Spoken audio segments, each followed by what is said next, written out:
The idea of mixing horror and thrill with comedy is such a weird one.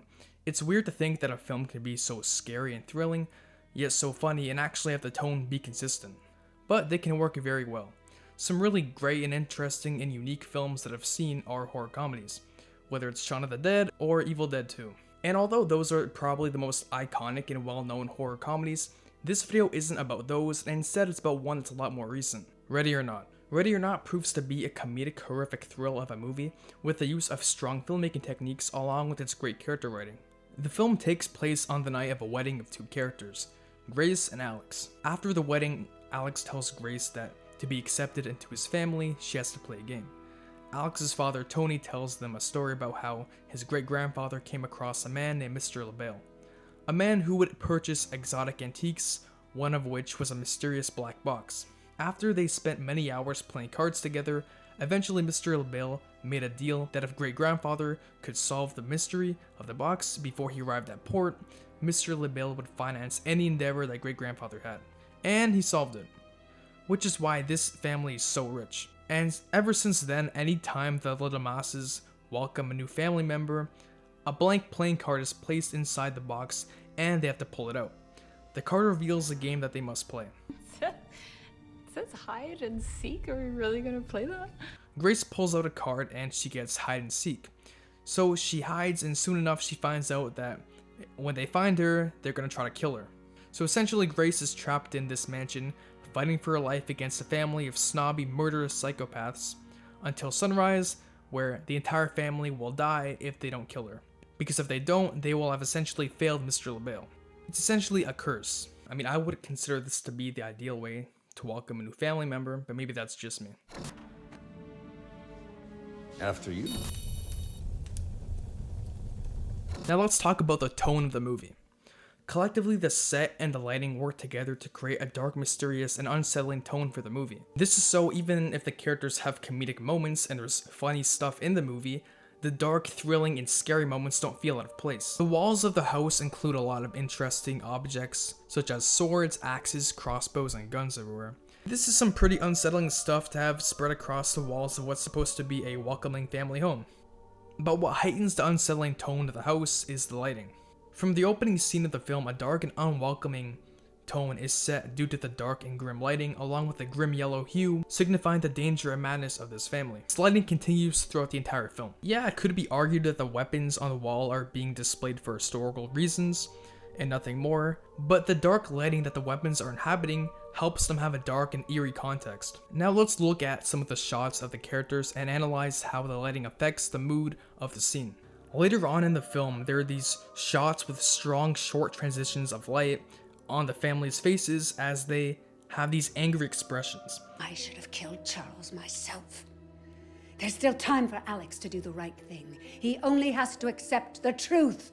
This harsh lighting and the context of these facial expressions help the film maintain a dark and sinister feel while also antagonizing the family. Another example of strong short lighting in a scene is this one with Grace and Alex. However, in this scene, Grace has a very fearful expression. The harsh lighting in the context of this fearful expression, along with the cold blue coloring, makes for a very unsettling, worrisome scene. This lighting and color helps us feel what Grace is feeling, and makes us empathize with her. These techniques help set up a dark and uncomfortable feel for the film, as any horror thriller would. This sets a tone, but now let's look at how the other major element plays into things. I got Old Maid. Seriously, what the fuck is Old Maid? Jokes and humor are provided throughout the entire film, while horror and thriller elements are played straight. You know I've never liked you, right? This type of horror comedy is used in Shaun of the Dead. I'm taking a shortcut before. Essentially, you have comedic moments that are separate from the scary moments. I think we should go back inside. Okay. And a lot of humor comes from the insanity of the family.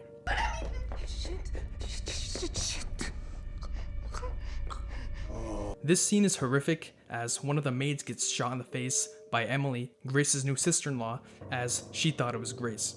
This creates suspense and fear in the scene as Grace is in danger and is in horror over what she just saw. The tension continues as the family enters the room and eerie piano keys play. The comedy comes from Emily's reaction to killing one of the maids by accident.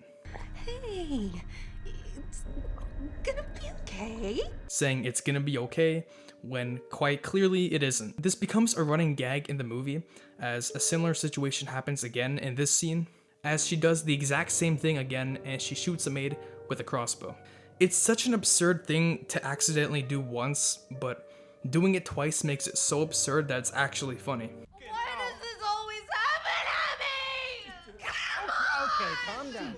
But we'll talk more about absurdity later. Also, the way she freaks out is funny not because she just killed someone, but because she's screwed up and whines like a child would when they aren't good at a sport. In this scene, Grace is hiding behind the island in the kitchen while the butler, Simmons, is working and whistling. The shaky camera is at Grace's level. The suspense kicks up when Grace clocks her shotgun and Simmons stops and stands still. The music also cuts off to raise suspense. The camera cuts to Simmons as he slowly walks around the island to see if anyone is there. As it pans, we're worried that he'll catch Grace, but by the time he gets there, she's gone. The tension decreases as Simmons starts to whistle again. However, the suspense increases as we get a close-up shot of Grace trying to quietly place a bullet in her gun. La la la la la la la la la la. And out of nowhere, Simmons just starts randomly singing. The loud voice initially startles Grace and the viewers as the scene goes from being quiet to loud very quickly, almost like a jump scare, but it becomes funny because of how unconventional it is. Grace's weirded out reaction helps with this feeling as it's clear that she too finds it strange. Grace now thinks with the increase in sound volume that it would be a good time to clock her gun back. As soon as she does so, the scene snaps right back to suspenseful as Simmons stops singing. The transition from thrilling to humorous is seamless. And again, this is because of the established tone that remains throughout the entire film that's created with the powerful lighting and coloring along with the camera work and music. These scenes perfectly demonstrate the dark and twisted kind of humor that this movie has to offer. It's able to scare and thrill you one moment and then make you laugh the next, all while keeping a very consistent and dark tone by not making the humor too goofy. And although the moments that are meant to scare and thrill you are separated from the moments that are meant to make you laugh, there are times in the movie where that isn't the case.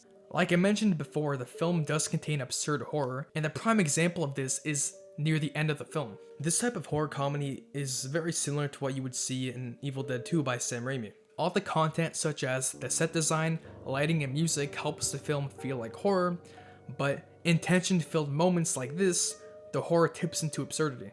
So absurd that it's actually funny. Now, there are going to be spoilers in this section of the video, but come on, you've already made it this far into the video, just finish it. If you want to skip all the spoilers, here is the timestamp.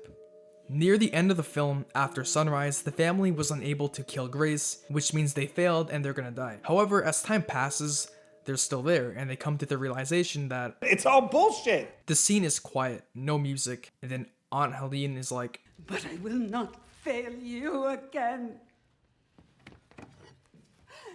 The girl still dies! it's just a big explosion of bloody grossness. Nice. The splatter of blood out of nowhere is scary. This may not seem funny on paper, but the big explosion of blood is just so absurd that it's actually kind of comical. The scene becomes even more absurd as all the other family members start to explode as well. At this point, the horror is so over the top and absurd you can't help but find it funny.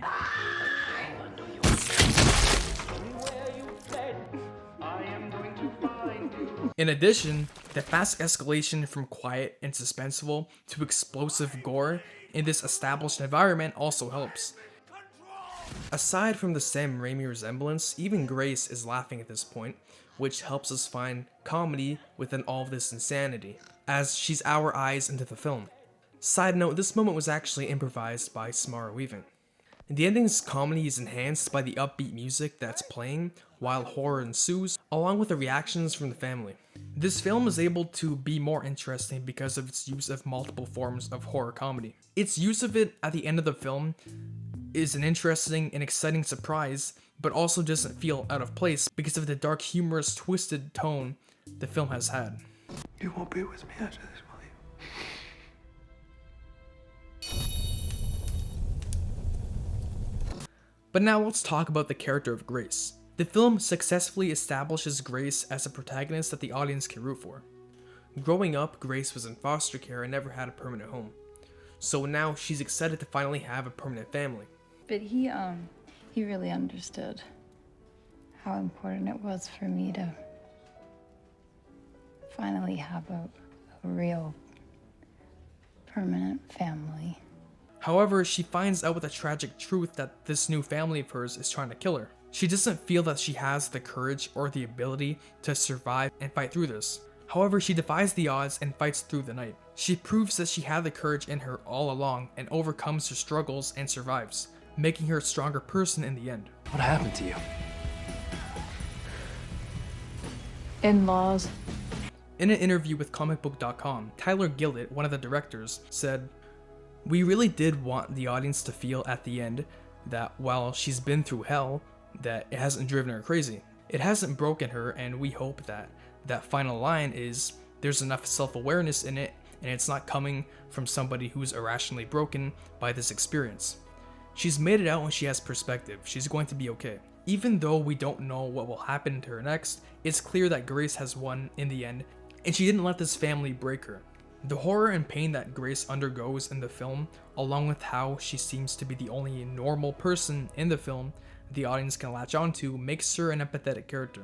We see this character go through a lot of physical and mental torment as she fights for her life in this house of madness. We see her experience some pretty gruesome stuff. The scenes of her going through this gruesomeness makes us cringe, makes us squirm. This helps us more easily imagine what Grace is going through. By developing Grace as a likable, empathetic character, the audience can get better invested into the horror and thrill of the movie as we care about what happens to Grace. Now let's look at the other two characters with arcs in the film and see how they connect. You know what? Alex is a jerk. His love for Grace is overpowered by his selfishness and the darkness of his family. He never told Grace about what would happen if she pulled that card, which shows his inconsideration. And he betrays her to save himself and his screwed up family. Even though he distances himself from his family at one point, despite spending a chunk of the film trying to help Grace escape and not being convinced that the curse is real, his mother and aunt were right. Deep down, he was always still one of them. His Aunt Helene even mentions how he saw Mr. LaBelle when he was younger. And what does it for him is seeing what happened to his brother and mother. Yeah, Alex is hurt when he sees his family dead, but also he realizes that this is what he could become if he doesn't kill Grace. He knows that even if Grace did kill his mother, she did it out of retaliation and self-defense. You won't be with me after this, will you? The idea that Grace will leave him after all this chaos, along with his fear that this family curse is real and that he could face the same fate as his brother and mother, leads Alex to attack Grace and side with his family. This is Alex's selfishness. His goal is no longer to save his wife, and it's the exact opposite. And as they hold Grace down, he's literally about to kill her before she escapes. And after all of his family pops like blood balloons, he tries to convince Grace that he isn't one of them and that he is truly good, but we all know that that isn't true. And then I want a divorce.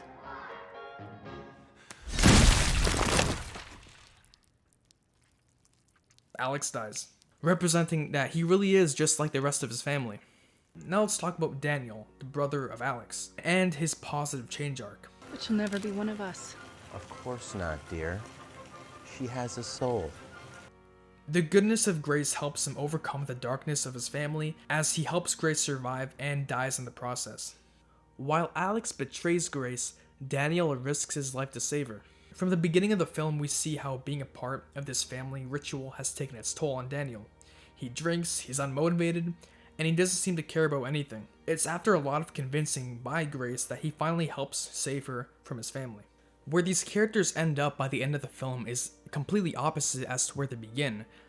You think Alex is gonna be good and Daniel is gonna be bad, when really it's the opposite. This is an example of how the movie uses twists and turns to thrill the audience, and that makes her an overall more exciting movie. Jesus. In the dark thrill of a movie like this, Samara Weaving is able to deliver a performance that is at times comedic and at other times dramatic. Just take this scene where Grace is freaking out. You knew what would happen if I pulled that card. I didn't think they'd actually go through with it. No one ever pulls that. It never fucking happened. The very wide eyes, the raised eyebrows, the slouching body, the constant moving of her hands, and the tears, and the strong quaver in her voice. All of these details add up to showcase how afraid she is, and it's enough to make us empathize with her. As I said before, Grace is the tangible character in the movie, and there's a lot of comedy that comes from the way she reacts as an ordinary person experiencing the insanity this family brings down on her. Whether it's during a more intense and suspenseful moment, Is there anything else I can help you with? Yeah, you go fuck yourself, Justin! Okay. or the opposite. How was your wedding night, Grace? Oh. It was just great. Just great. I sat in a dumbwaiter. Samara does a great job at delivering these comical lines in a very sarcastic and witty way that make Grace feel relatable to the viewers and relieve some of the tension in the scenes and show how the movie doesn't take itself too seriously. Samara's performance really enhances the comedy within the film, and it's really important to have that mix with the horror and thrill. And this ultimately leads to the film being more memorable and unique. And this film sticks out as a very unique one. It's not super often you get a really good horror/thrilling comedy movie. Or at least I don't come across them too often. Maybe I have to watch more movies, I don't know. And that's probably because these genres are complete opposites from each other. But Ready or Not manages to blend these genres perfectly in this funny, scary, batshit thrill of a ride. Thanks so much for getting to the end of this video, and tell me your thoughts on Ready or Not if you've seen it, and if you want to see me make more content about movies, like more essays like this, or fancast videos, make sure to drop a like, subscribe, and I'll see you in the next one.